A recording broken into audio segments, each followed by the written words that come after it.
Here we are at episode 55, and the topic is cardio bunnies, which I thought only referred to women who only use the treadmill at the gym, but apparently it applies to anyone who prefers cardio and never does anything in terms of resistance training.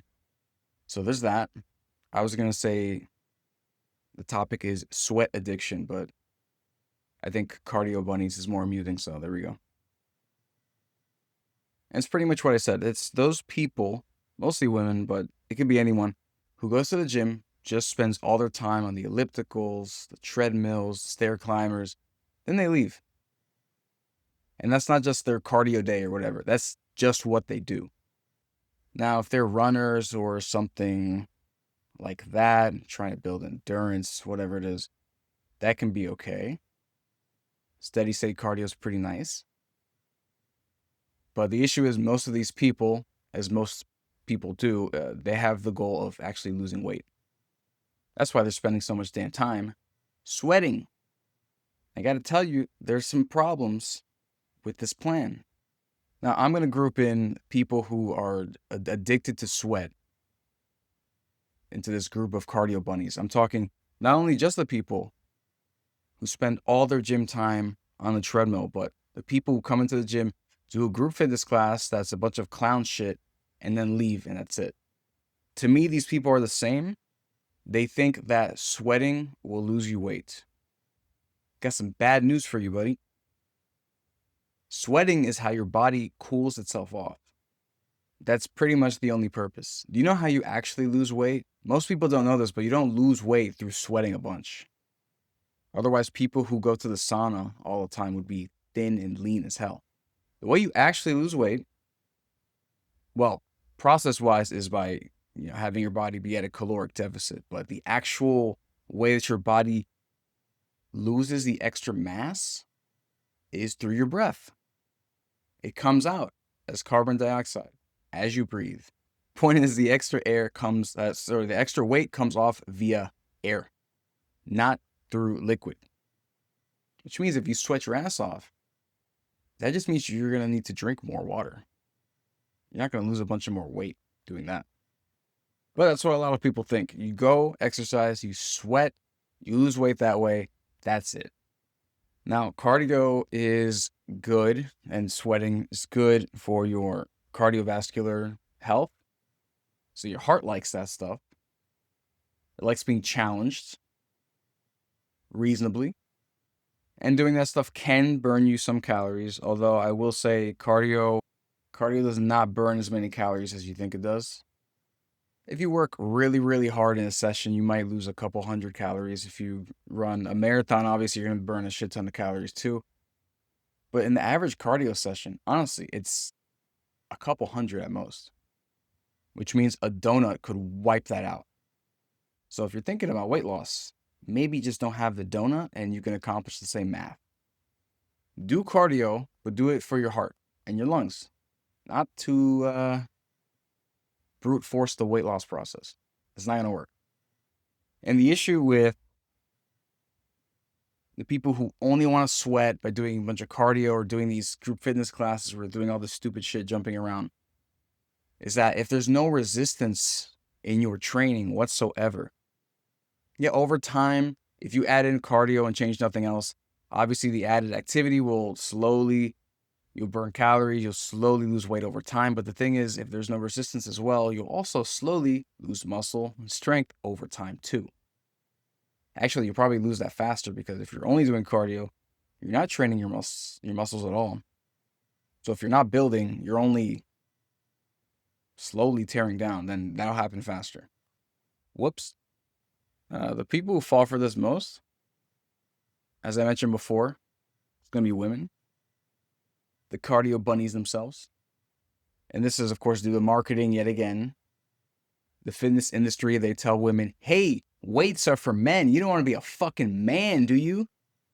Get on the treadmill, do this class, get on the fucking Soul Cycle. That's for women. That's correct. Don't mind the fact that doing resistance training will make you look exactly how you want to look. Get on that fucking exercise bike. Sweat your ass off. Literally. You're not building muscle on that ass. And also, beginners, they fall for this too.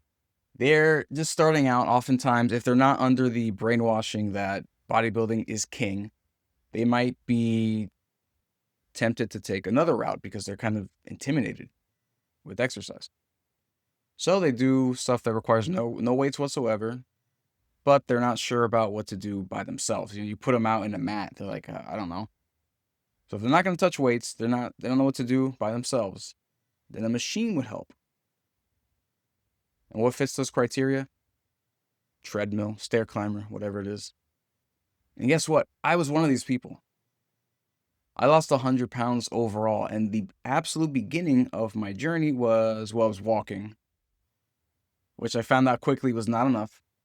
But after that, the first thing I did was use an elliptical, because we had an elliptical in our home for some reason.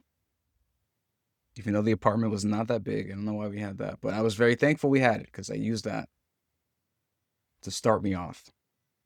And I did lose some weight with that slowly, because I brute forced my way into it. But nowadays, I know weight control is accomplished in much more effective ways. But I was a beginner, and I fell for it. Now let's play devil's advocate. Cardio is the best workout for fat loss and health. Nothing else is necessary. I wouldn't say that. I will say though, if overall you live a pretty healthy lifestyle, let's say you live in, I don't know, Japan or something. Always go back to Japan, but they eat pretty well over there, eat pretty decent. They bike over there, they walk. And you know what? They live long. They live a long time. So this one is not way off the mark, but I will say if you ignore resistance training, you're going to have a lot of risk later on.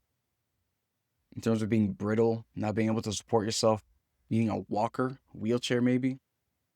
So by all means, if you want to add in cardio and walking and stuff like that, that will help your health quite a bit. But for weight loss, it's more about calorie control.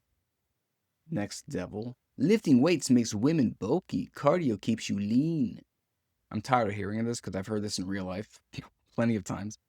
Lifting weights cannot make women bulky unless they take steroids. Women do not have enough fucking testosterone to become bulky. Depends what your definition of bulky is, I suppose. But most women that are inspirational to other women are pretty much what would be the realistic expectation of the bulkiness to expect with resistance training and lifting. As in, everyone's fine with it. And it's probably the exact body type and physique that women want. So, yeah, you're not going to get, like, you can't accidentally get bulky. I wish people would get the fuck off of that, but I don't think it's going to happen anytime soon. As for cardio keeping you lean, I mean, you can have a small part, but it's going to be mostly your food intake that's going to control your body fat percentage. More cardio equals faster weight loss. Lifting is only for bodybuilders. Wow, that's basically what I just said at the beginning. More cardio, faster weight loss. Technically, if you're doing everything you need to, let's say you're at a caloric deficit, whatever, like you're doing well with your weight loss, and then you literally just add cardio. Yeah, it'll speed it up. Not by much, but it will speed it up. Sure. Lifting is only for bodybuilders, though. That's fucking stupid. I don't know what to tell you. I see there are people who lift like 5-pound dumbbells. They're not bodybuilders. That's lifting too. So that's wrong, right on his face. Why lift weights if you just want a smaller body? Because how big and small your body is determined by the food that you're eating. Lifting weights determines the shape, well, the form and function of your body. Not necessarily bigger. If you're eating a lot and you start lifting, you're probably going to look big. But for a smaller body, you eat fewer calories, you're going to get smaller anyway. The weights are not going to make you bigger if you're at a big caloric deficit. That's not how mass works. Anyway, let's get into some numbers. As I mentioned before, I use a robot. I use a AI to help gather some stats and research when I do these things. And I ignore about half of it because it's not relevant or dumb. For this one, I don't know why they pulled out half the stats here about fucking heart attacks.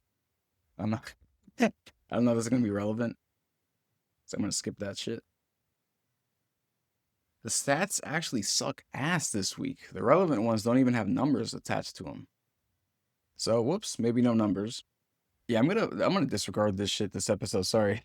Everything is kind of like a restatement of what I've been saying. Because I don't even check the stats until I get to them. So oftentimes I kind of mention that already based on what I already know. But yeah, essentially cardio is decent, but don't expect it to be your weight loss magic ticket. A lot of people do this and go hardcore with that and expect the sweat to be the weight loss. But here is the thing. You don't have to sweat to lose weight. You don't have to sweat to exercise.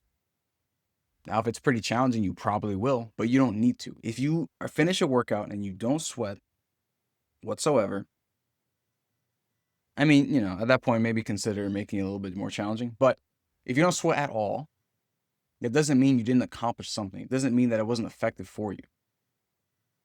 You do not need to sweat your soul out to accomplish exercise or weight loss. That's not what cardio needs to be. It doesn't need to be a torture session where you sweat until you love yourself again. Sweat and cardio have their place, but they don't necessarily have to go hand in hand, and they definitely don't have to go hand in hand with weight loss. Oftentimes, this can all be very separate because you can walk all day, not sweat, and has good cardio. You can lift, not sweat, and it's great exercise. You can not do cardio and not sweat, just do something totally resistance training and help a bit more towards your weight loss because the extra muscle will require your body to burn more calories at rest. So they don't have to be connected, really. It's the sweating, the cardio, the weight loss, all this stuff. Everyone thinks that they are all intrinsically tied together. They need to exist at the same time to be possible. No, that's not the case. So here's my recommendation for you. If you're a cardio bunny, I'd recommend maybe you do one of your workouts for the week. Maybe that can just be cardio only. Maybe half of that workout can be cardio only. Maybe you can do a bit of cardio at the end, at the beginning. What I'm saying is have it be a part of your exercise, not the only thing you do for exercise. Unless you're one of those people who's like, I don't give a shit about muscle, whatever. I'm just going to walk a bunch. That's fair as well, I guess. You might be requiring a walker in the future, but walk until then if you want. But don't panic if you don't sweat, all right? Get in resistance training in your exercise. If you really want that sweat for funsies, you can do that, but don't make it the only thing you do for exercise. It's not going to be as helpful as you think it is. Think about balance, right? For me right now, I do 2 days of resistance training and then 1 day of cardio. Sometimes it's swimming, sometimes it's elliptical, sometimes it's jogging, whatever it is. Basically, whatever your cardio is, reduce that a bit. If it's all you do, reduce it a bit, then add some resistance training, and then you're pretty much good. Just go for that. And also, if your cardio sucks ass and you hate it because you feel like dying afterwards, maybe change it. You don't have to want to die after cardio. Have some balance in your life, please. Otherwise, you're not going to make it. Oh my God, he said the thing. Let me know how often you do cardio. I do once a week. Maybe it should be a bit more, but I just do one big batch or one big session and then just be done with it. Should probably be more frequent, but whatever. I got time for that. So anyway, drop that in the comments. Yeah, I'll see you next time.